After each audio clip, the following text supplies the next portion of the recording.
वो घर जहाँ प्यार मरकर भी जिंदा रहता है। उस रात बारिश थमने का नाम नहीं ले रही थी। आसमान लगातार गरज रहा था, जैसे कोई दबा हुआ सच बाहर आने के लिए छटपटा रहा हो।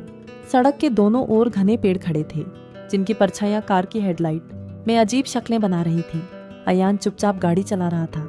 उसकी आंखें सामने थीं, लेकिन उसका ध्यान कहीं और उलझा हुआ था। आगे की सीट पर बैठी हीरा बार बार शीशे से बाहर देख रही थी। उसे ऐसा लग रहा था जैसे अंधेरा उसे देख रहा हो, जैसे वह अंधेरा उसे पहचानता हो। उसका दिल बिना वजह तेज धड़क रहा था। उसने अपनी हथेलियां आपस में रगड़ी, लेकिन ठंड कम नहीं हुई। अयान ने माहौल हल्का करने की कोशिश में कहा कि बस थोड़ी देर में वे पहुंच जाएंगे। उसने कहा कि यह जगह बहुत शांत है और यहाँ कोई परेशान नहीं करेगा। हीरा ने हल्की सी मुस्कान दी, लेकिन वह मुस्कान उसकी आंखों तक नहीं पहुंची। उसने धीरे से अयान का हाथ पकड़ा। उस पल उसे एहसास हुआ कि अयान का हाथ असामान्य रूप से ठंडा है। वह कुछ बोल पाती उससे पहले ही उसके कान के पास किसी ने बहुत धीमी आवाज में उसका नाम लिया। वह सिहर गई। उसने तेजी से पीछे मुड़कर देखा, लेकिन कार में अयान के अलावा कोई नहीं था। उसने खुद को समझाया कि यह उसका वहम है, लेकिन उसका दिल जानता था कि यह वहम नहीं था। कुछ देर बाद गाड़ी एक पुराने लोहे के गेट के सामने रुकी। गेट जंग लगा हुआ था और उस पर मोटी जंजीर लटक रही थी। उसके पीछे एक विशाल हवेली खड़ी थी, जो समय के साथ बूढ़ी हो चुकी थी। हवेली की खिड़कियां काली आंखों की तरह लग रही थीं। हीरा को लगा जैसे वह हवेली उन्हें घूर रही हो। अयान ने गाड़ी से उतरते हुए कहा कि यही उनका नया घर है। हीरा ने सवाल किया कि उसने ये घर अचानक कैसे ले लिया। अयान ने जवाब दिया कि उसे ये घर बहुत सस्ते में मिल गया था। उसने यह भी कहा कि कभी कभी जिंदगी में फैसले बिना सोचे लेने पड़ते हैं। हवेली के अंदर कदम रखते ही हवा भारी हो गई। दीवारों से नमी टपक रही थी। लकड़ी की सीढ़ियां हल्की सी आवाज के साथ करा उठी। हीरा को ऐसा लगा जैसे घर उसके कदमों को गिन रहा हो। पहली रात हीरा को नींद नहीं आई। जब आंख लगी तो उसने खुद को उसी कमरे में खड़ा पाया। उसकी गर्दन से खून बह रहा था और सामने अयान खड़ा मुस्कुरा रहा था। वह चीखना चाहती थी, लेकिन आवाज गले में अटक गई। हड़बड़ाकर उसकी नींद खुली। उसकी सांसें तेज थीं। उसने गर्दन पर हाथ रखा। वहां एक पतली सी लाल रेखा थी। सुबह उसने अयान को सब बताया। अयान ने कहा कि यह बस बुरा सपना है, लेकिन हीरा ने उसकी आंखों में कुछ ऐसा देखा जो उसे और डराने वाला लगा। दिन बीतते गए। हीरा का रंग उड़ने लगा। वह जब भी आईने में देखती, उसे लगता कि उसकी परछाई उससे अलग व्यवहार कर रही है। एक दिन परछाई ने उसे देखकर मुस्कुरा दिया। हीरा की चीख पूरे घर में गूंज उठी।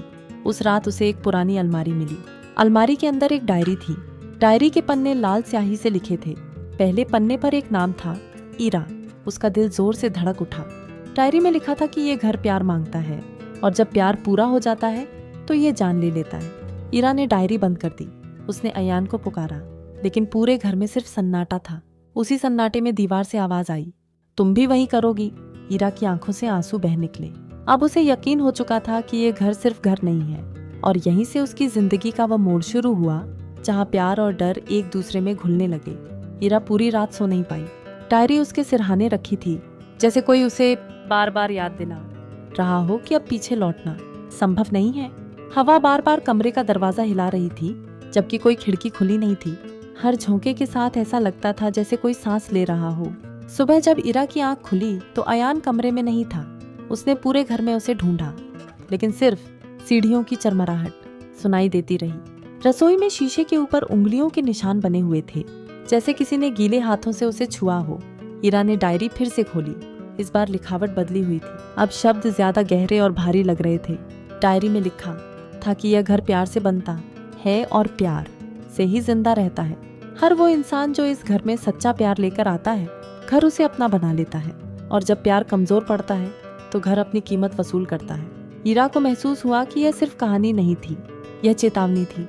अचानक पीछे से अयान की आवाज आई। उसने कहा कि वह पास के कस्बे गया था, लेकिन उसकी आवाज में कंपन था। हीरा ने उससे साफ साफ पूछा कि क्या वह सब जानता था। अयान कुछ देर चुप रहा, फिर उसने स्वीकार किया कि उसे इस घर के बारे में सब पता था। उसने बताया कि वह बचपन से इस जगह से जुड़ा हुआ महसूस करता है। हर सपने में यही घर आता था। हर सपने में एक लड़की रोती थी। हीरा ने कांपती आवाज में पूछा कि क्या वह लड़की वही थी। अयान ने सिर झुका लिया।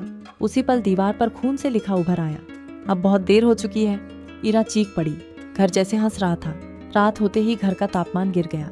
सांस से भाप निकलने लगी। हीरा को लगा जैसे कोई उसके पीछे खड़ा है।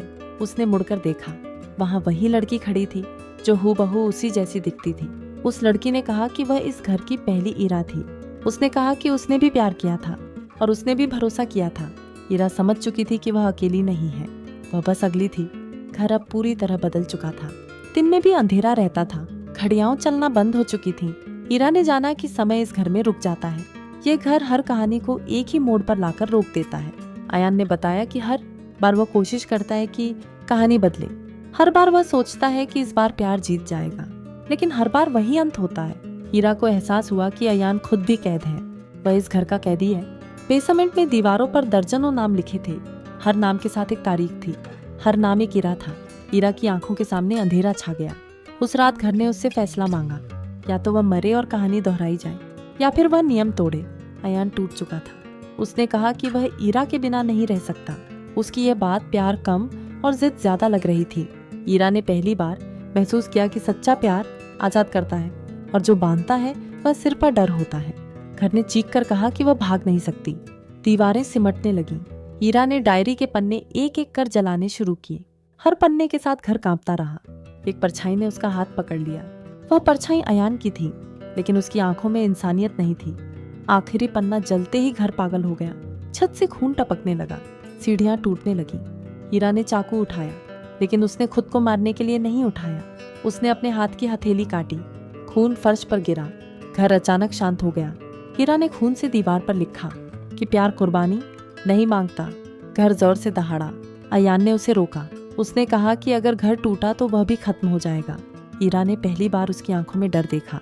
ईरा ने आखिरी बार घर की ओर देखा। उसने कहा कि कहानी अब यहीं खत्म होगी। जमीन हिलने लगी। हवेली भर भरा कर गिर गई। सुबह लोग वहां पहुंचे। कुछ भी नहीं बचा था, न घर, न अयान, न ईरा। सिर्फ एक जली हुई डायरी मिली। उस पर आखिरी पंक्ति लिखी थी कि प्यार अगर डर बन जाए तो उसे छोड़ देना ही मुक्ति है। आज भी उस रास्ते से गुजरने वाले कहते हैं कि बारिश में एक लड़की दिखती है, वह मुस्कुराती है, लेकिन उसके पीछे कोई घर नहीं होता, और जो उसकी आंखों में देख लेता है वह फिर कभी प्यार को हल्के में नहीं लेता।